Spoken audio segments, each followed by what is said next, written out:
Let me introduce myself, as my Vietnamese name is Vũ. I'm currently serving as the Country Managing Director of English Central Viet Nam.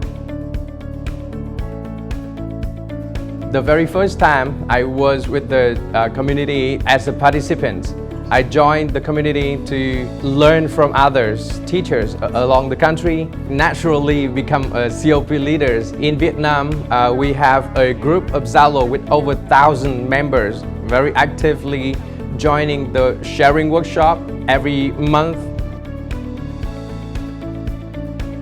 You may know that for public school in Vietnam, the class size is a little bit larger than average. The time is a little short, so how can teachers really help students to learn English effectively?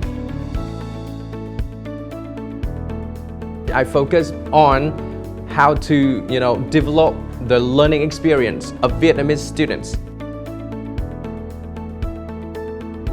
We have conducted surveys with more than 300 feedback from our teachers, our members.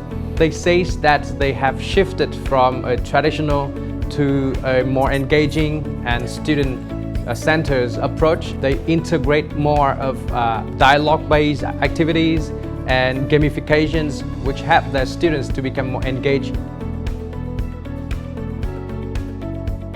Another workshop I was conducted is the How to Teach Pronunciation workshop. It was last October. One of the teachers during the workshop shared that teaching pronunciations has never been that interesting for them since they use poem to teach. Before that, we can only have 4 workshops a year, but for now, we can have up to 10 to 12 workshops a year, and that's very benefits for our teachers. Before we become teachers, we are learners, and even when we are teachers, we are still learners. We learn, we improve every day together with our students.